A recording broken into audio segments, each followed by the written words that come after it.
हम सभी जानते हैं कि व्यक्ति का मन बहुत चंचल होता है।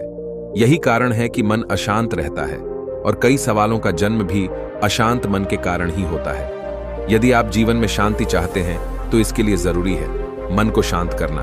लेकिन मन को शांत कैसे किया जाए? गौतम बुद्ध से जुड़ी इस कहानी से माध्यम से आप जान सकते हैं कि मन को शांत करने का क्या तरीका है। इसमें भगवान गौतम बुद्ध द्वारा मन को शांत करने के आयामों के बारे में बताया गया है।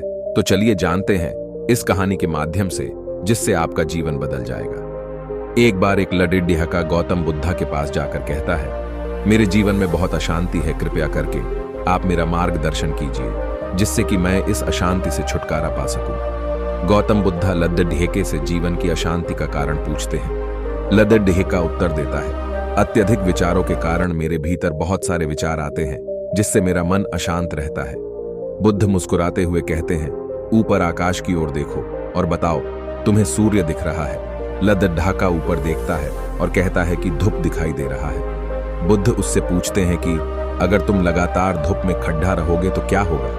वह कहता है कि मुझे अत्यधिक गर्मी लगेगी और शरीर में बेचैनी होगी। बुद्ध लडिड्ढिहके से कहते हैं कि अगर धूप में खड्डे रहने से तुम्हें गर्मी लगती है तो इसमें दोष किसका है, सूर्य के ताप का या तुम्हारा?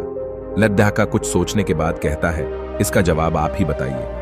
बुद्ध कहते हैं, सूर्य का काम है ताप देना और ताप का काम है गर्मी लगना। ऐसे में तो दोष तुम्हारा ही है। तुम धूप में जाकर खड्डे हुए जिससे कि तुम्हें गर्मी लगी। तुम्हें अगर शीतलता चाहिए तो तुम्हें छांव में रहना होगा। ठीक इसी तरह चंचल मन का भी स्वभाव होता है, विचारों और भावनाओं को जागृत करना। विचार क्षण भर के लिए होते हैं, लेकिन विचार से पैदा हुई भावना देर तक टिकी रहती है।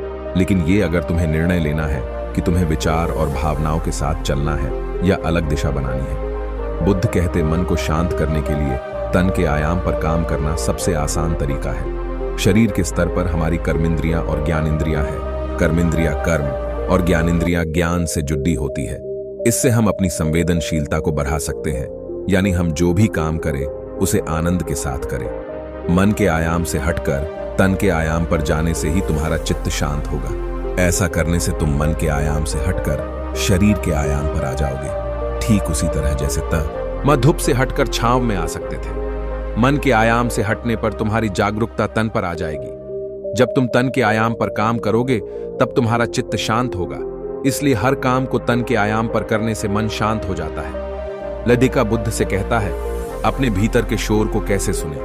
बुद्ध कहते हैं, किसी शांत स्थान पर रहकर जहां शांति हो तब अपनी आंखें बंद करो और मन के भीतर चल रहे शोर से हटकर भीतर के शोर को सुनने की कोशिश करो। शोर निरंतर चलता रहता है, लेकिन बाहर के शोर के कारण तुम अपने मन के भीतर चल रहे शोर को नहीं सुन पाते हो। जब तुम अपने दोनों कानों को तुम अपने हाथों से बंद कर दोगे तभी मन के शोर को सुन पाओगे। इसी तरह तुम मन के अशांति से दूर हो जाओगे और तुम्हारा मन शांत हो जाएगा।